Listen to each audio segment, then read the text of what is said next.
Bueno, Cristina, yo me acuerdo un día, hace unos años, que estaba en una conferencia en México y la gente empezó a hablar que si las personas tóxicas, me preguntaban que si yo soy persona tóxica, que qué hago si convivo con una persona tóxica, y me pareció que el concepto de persona tóxica tan de moda era terrible. Qué horror de palabra, de concepto, que haya gente que sea tóxica. Y entonces en un momento dado dije, si lo que hay que hacer es rodearse de personas vitamina. Me encantó la palabra, el concepto, me pareció maravilloso.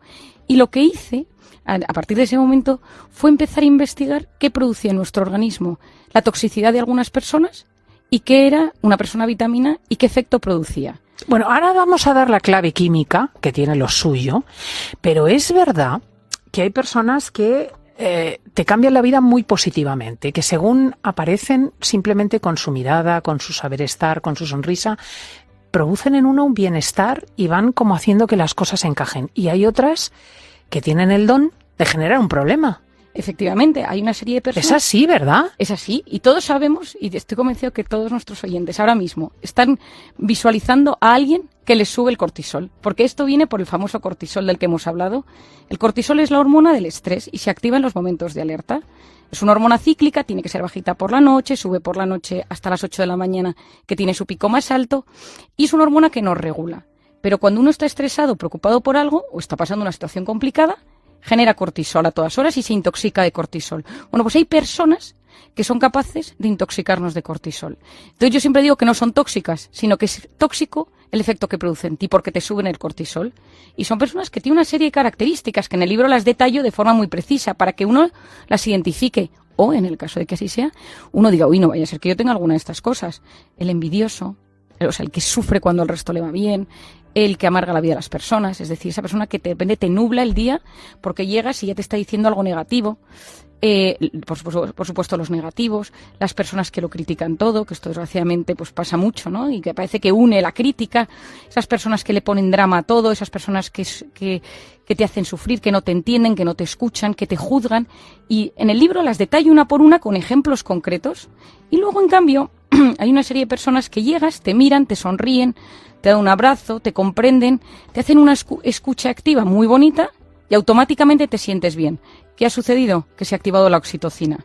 La oxitocina es la hormona de este libro. Igual que en el primer libro, en cómo hacer que te pasen cosas buenas, la hormona fue el cortisol, en esta es la oxitocina. Y si me permites, Cristina, te voy a contar cómo descubro, yo no he descubierto nada, lógicamente, pero cómo descubro el mundo de la oxitocina. Venga, vamos a aprender qué es la oxitocina y cómo lo descubres. Yo creo que si alguna oyente me está escuchando me dirá, María, la oxitocina es la hormona del parto y de la lactancia. Que eso es lo que te ponen para que dé salud más rápido cuando empieza el trabajo del parto. Efectivamente, y era lo que yo sabía en la carrera y lo que yo había estudiado en la carrera.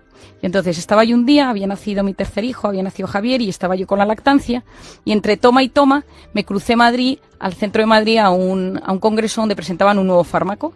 Y entonces estaba yo en medio mundo de la lactancia, me puse un tacón, un vestidito y me fui, y con mi coche. Y al llegar al aparcamiento, estos aparcamientos del centro de Madrid, tercera planta, un poco oscuro, mala pinta, salí, me fui corriendo al hotel, estuve una hora en la presentación y me volví corriendo al parking porque tenía que dar de comer al bebé de vuelta. Y al llegar al parking, vi a un tipo que me empezaba a seguir por el parking, me empezó a seguir, me empezó a subir el cortisol, empecé con taquicardia, empecé con miedo, empecé con angustia y de repente me dijo, dame las llaves del coche. Al lado de mi coche, que tengo un Golf rojo chiquitín, antiguo, había un coche muy bueno y entonces yo creo que debió pensar o no sé, entonces me dijo, dame las llaves, dame el móvil. Empezó a subir el cortisol, por favor, empecé a sudar, me subí al coche como si yo fuera, no sé, arranqué y el tipo empezó a ir detrás de mí. Bueno, no te puedo explicar la angustia, yo las cosas las cuento con pasión, pero te estoy diciendo que esto fue angustioso. No, es que me pongo perfectamente en tu lugar. Salí corriendo del parking y subiendo por Castellana, llamé a mi marido y le dije, Jesús, mira, estoy, que me muero, que me acaba de pasar esto, y mi marido, pero ¿te han hecho algo? No podía hablar, y llegué a casa y al llegar estaba el bebé llorando porque quería comer. Le puse al pecho para que empezara a comer y a los 2 minutos entró mi marido en la habitación. ¿Cómo estás? Y empecé. Pues mira, saliendo del parking, de repente un señor me empezaba a seguir. No. Y mi marido, ¿te has tomado algo?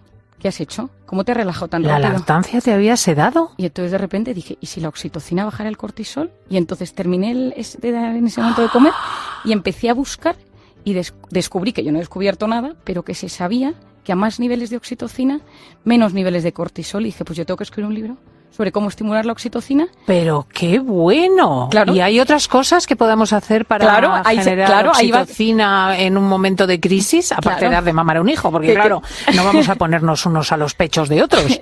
¿Te imaginas? Sería terrible. Pero claro, yo pensé, la oxitocina tiene que existir. Entonces, durante estos 2 años he leído todo lo que existe sobre la oxitocina. Los animales, las mascotas, las sonrisas, los abrazos, los masajes, la música, cantar, bailar, conectar con los demás, la música sincronizada, todo lo que hay escrito sobre la oxitocina. Mira, te voy a contar una cosa divertidísima que la pongo en el libro, que es que cuando Mickey Mouse apareció, Mickey Mouse era un personaje, pues un poco, era adulto al principio y tenía rasgos de travieso. Y se dieron cuenta que no era un buen ejemplo para los niños. Y le fueron cambiando los rasgos cada vez como más de bebote. Pues es el típico Mickey Mouse que todos nos imaginamos ahora mismo. Bueno, pues lo que han ido descubriendo es que esos rasgos de bebote, que eso se denomina la neotenia, activan la oxitocina. Y esto se está utilizando en marketing. Y pues los coches, por ejemplo, el Beetle o el Mini, tienen rasgos de bebé. Si te fijas... Sí, tienen esos como rasgos redondeados, como mi C3, que es conocido en el mundo entero y que tiene simpatía natural. Que tiene simpatía natural, que te sube la oxitocina a tu coche. Que dices, ¿cómo puede ser? Pues hay personas, bebés, cachorritos, que te cambian el estado de ánimo, que los ves, tú vas por la calle y de repente ves mi hijo pequeño, que es unos mofletes con una sonrisa, tú lo ves por la calle y te sonríe con sus 2 dientes, y o eres un tío muy raro, es imposible que no le respondas la sonrisa, porque automáticamente te ha subido la oxitocina. Entonces, ¿qué pasa? ¿Qué es lo interesante? Yo estos 2 años investigando sobre la oxitocina y llega la pandemia y nos dicen que no nos abracemos. Y yo con una tristeza, Cristina, digo, ¿yo que voy a sacar un libro sobre la revolución del abrazo? Porque un abrazo de 8 segundos te baja todo el cortisol, un buen abrazo de 8 segundos.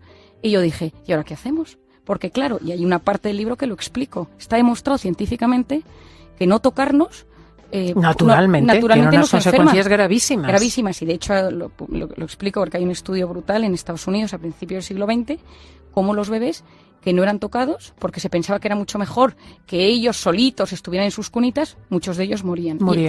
Entonces, ¿por qué es esto tan importante? Porque esta oxitocina nos va a acompañar a lo largo del libro, nos va a ayudar a entendernos, y muchas veces, y esto es una teoría que yo voy sacando en el libro, cuando esos receptores de oxitocina en la infancia no fueron bien tocados, o porque te pegaron, o porque abusaron de ti, o porque nadie te tocó y te abrazó. Yo no sabes la cantidad de gente que escucho en consulta que me dice, es que nadie me abrazaba.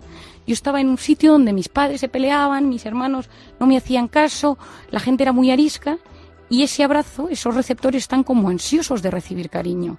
Y a lo largo de la vida lo vas buscando, lo vas intentando llenar, y muchas veces eso te lleva a conductas destructivas en el mundo afectivo a lo largo de la vida. Relaciones afectivas que no funcionan bien, parejas que no funcionan bien, relaciones sexuales muy tormentosas. Es decir, eso nos va a influir, y yo lanzo en la segunda parte del libro una idea que es, ¿amamos como nos amaron? Es decir, este es lo que te iba yo ahora a preguntar. ¿Cómo nos han enseñado a querer, ¿no? ¿Cómo nos influye eso? Por ejemplo, los cimientos emocionales del tipo de pareja que elige cada persona. Ahí hago un dibujo, yo dibujo fatal, Cristina, pero en la consulta a todos mis pacientes les doy una libreta y les hago una especie de esquemas, dibujos que ellos se los llevan siempre porque yo soy muy visual. Y he conseguido plasmarlos de forma mucho más bonita en el libro. Entonces yo explico que los cimientos emocionales es aquello que nosotros vivimos en la infancia. Eso que vivimos en la infancia es lo que yo denomino la zona conocida del cerebro. Es decir, si tú naciste en una familia y tú conviviste en una familia donde nadie se abrazaba, donde todo el mundo era muy frío en el mundo afectivo, donde nadie se demostraba cariño, eso es tu zona conocida. Es decir, a ti eso te parece lo normal. Y pueden suceder 3 cosas. Que tú repliques eso en tus relaciones afectivas o de pareja, es decir, seas frío y distante, que tú, como eso te hizo sufrir, te vayas al campo contrario y entonces tengas relaciones de dependencia a veces muy complicadas y que incluso te perjudiquen. O la tercera es que tú hayas sido consciente de todo y de forma sana lo vayas canalizando y trabajando de la mejor manera posible. Entonces, ¿qué es lo que yo recomiendo en el libro? Que nosotros sepamos cuáles son nuestros cimientos. Y esto pasa en todo. Cuento un caso en el libro que es muy interesante y muy sencillo de entender, de una chica de 22, 23 años que vino a mi consulta, que era becaria en una empresa y le pagaban poquísimo. O sea, me acuerdo de una miseria. Y ella trabajaba pues todo el día, de 8 de la mañana a 8 de la tarde, para una jefa que la maltrataba, la llamaba todos los días, a todas horas, le pedía favores personales de trabajo. O sea, parecía ir por una miseria de dinero y con un trato muy vejatorio. Y entonces ella venía por un poquito de ansiedad, porque no se encontraba bien y no dormía. Y yo le decía, ¿y por qué aguantas esto? Otra me decía, no sé, es lo normal, ¿no? Y un día le dije, oye, ¿cómo es tu madre? Me dice, uy, mi madre es ordeno y mando. En mi casa mi madre te levanta a las 7 de la mañana, te pone a limpiar platos, te dice ahora esto, tú estás con tus amigas, te llama y te dice, vente de vuelta que tu hermano pequeño necesita algo. Y entonces tú sales corriendo, no te planteas las cosas. Como su zona conocía el cerebro, su infancia, sus cimientos estaban basados en ese tipo de conductas, cuando aparece una jefa así, su cerebro lo detecta como algo conocido y por lo tanto repite el mismo patrón. Entonces hay gente que dice, esto es una respuesta que yo doy a lo largo de todo el libro, ¿por qué caigo una y otra vez en el mismo tipo de parejas que me perjudican? ¿Por qué de repente me fijo en este tipo de hombres? ¿Por qué de repente tengo este tipo de amigos y siempre me acabo enfadando por este tipo de situaciones? ¿Por qué estoy replicando esta relación con mis hijos y les trato de esta manera o me sale una cierta agresividad con ellos cuando no hacen las cosas como yo quiero y sale una rabia desmedida que yo no entiendo? Entonces yo lo que voy explicando a lo largo de esa parte del libro es cómo eso que hemos ido viviendo en un momento dado nuestro cerebro hace o eres conocido y te valido, o eres malo y lo intento cambiar, o no sé lo que está pasando y soy esclavo de las circunstancias. Qué interesante, porque esto nos va a permitir no solamente conocernos mejor, sino también cambiar nuestras circunstancias. De hecho, yo te quería preguntar sobre ¿y cómo meter vitaminas en nuestra vida a principio de curso? O sea, ahora nuestros oyentes están en este momento, ¿no?, de estreno de programa, y a lo mejor pueden hacer algo para identificar la persona vitamina en la familia, en la pareja, en los amigos, en el trabajo. Bueno, yo creo que todos nosotros tenemos que luchar por tener a alguien vitamina en nuestra vida o serlo nosotros mismos. Y me parece, y es un mensaje que yo lanzo, que sería decir, cierro los ojos y pienso, ¿es mi pareja vitamina o es mi pareja alguien tóxico?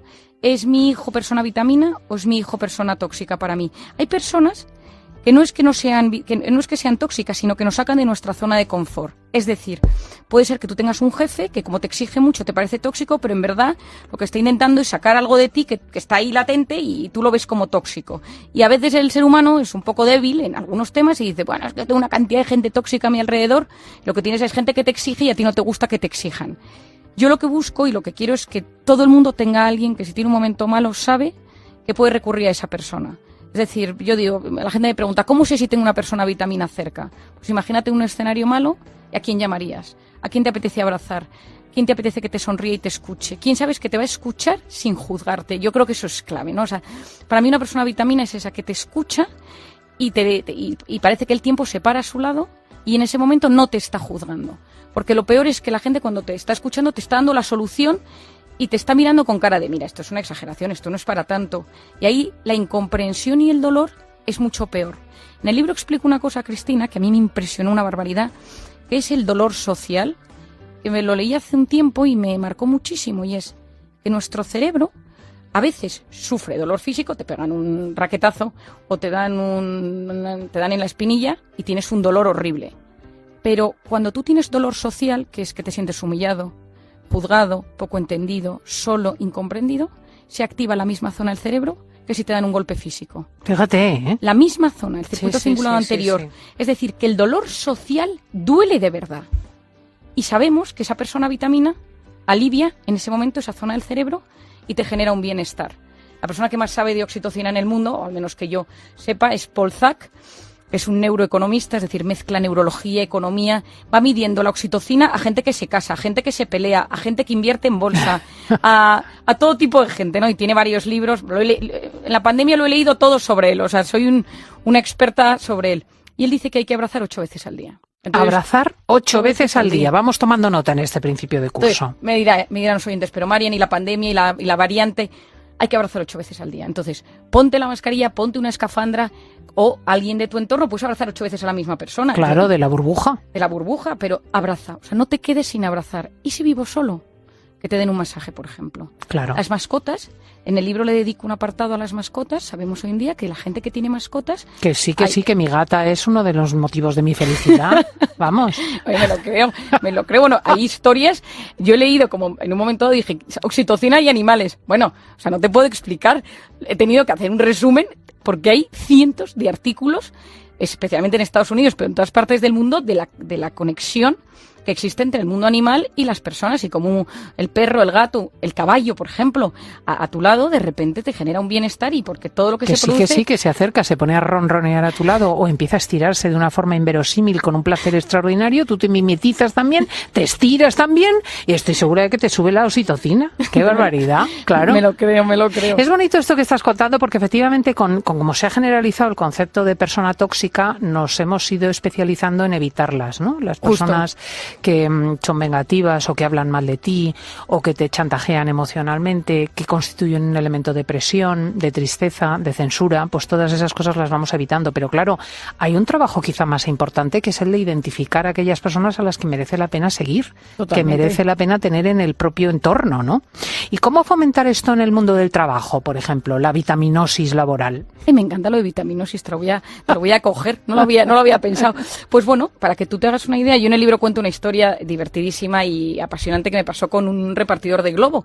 Y es que un día estaba yo en consulta y me había olvidado mi agenda. Yo llevo una agenda siempre de papel, de escribir, donde apunto todas mis cosas, y me lo había olvidado en casa y pedí por Globo que me la trajeran de vuelta porque no tenía la información. Y apareció un tipo de Globo, me la entregó con su casco, y cuando pasó al cabo de unos minutos le oí detrás de la puerta de la consulta llorando, un tipo latino alto, y me contó un drama vital suyo, y entonces le dije, oye, ¿te puedo ayudar? Y me dijo, lo mío no tiene solución. Y le dije, ay, yo me dedico a gente sin solución, o sea que probablemente te puedo ayudar. Entonces me contó, era de un país latinoamericano, había mandado dinero a su madre para una operación gravísima en su país, y la empresa con la que había mandado el dinero se lo habían robado, y entonces su madre no tenía el tratamiento. Bueno, lloraba desconsolado, y entonces estuvimos hablando, vino 2 o 3 días a verme a la consulta, yo le animaba todo lo que podía, pero lo divertido de toda esta historia es que un día me dice, te he visto que eres la del libro de cómo hacer que te pasen cosas buenas. ¿Cómo hacer que le pasen cosas buenas a un repartidor de Globo? Y entonces le dije, mira, yo te voy a decir una cosa, poca gente produce menos interacción con alguien que un repartidor de Globo o de Amazon o de cualquier empresa de entregas. Digo, porque te lo entregan y se van. No creo que dure ni 10 segundos, Cristina. Y entonces yo le dije, esas personas, tú tienes la capacidad, si lo haces con cariño, con delicadeza... Absolutamente, estoy completamente de acuerdo contigo. Sí. Hay gente deliciosa. Le digo, pueden pasar 2 cosas. Cuando tú empleas la pasión y la ilusión en tu trabajo, pasan 2 cosas. La primera es que hay cambios neurológicos en el cerebro. Se produce una neurogénesis de neuronas que hace que uno mejora, incluso pueden hacer nuevas neuronas en el hipocampo. Pero bueno, para que quede claro para el oyente, cambia el cerebro. Y la segunda cosa es que produces un cambio en el de que te está mirando, y le dije, oye, cuidado, que es que alguien te puede ver y de repente que se encandile contigo. Entonces el otro se marchó todo contento y me llama un día, y estaba yo en plena consulta, Cristina, y entonces me dice la enfermera, me dice, oye, Marian, que te llama Juan, se llama Juan, el repartidor de Globo, que te llama, que quiere hablar contigo. Yo, conmigo.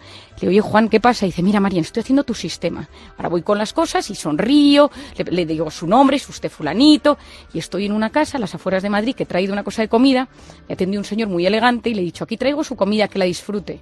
Y empezó a hablar con él, y el señor me ha dicho que está haciendo una entrevista para choferes porque él trabaja en un banco, y que si quiero entrar en el proceso... Y entonces, Marian, le he dicho que tengo que consultárselo a mi psiquiatra. Y le digo, ¿pero tú eres tonto? Digo, ¿cómo que tu psiquiatra? Y entonces me dice, estoy aquí, ¿qué le digo?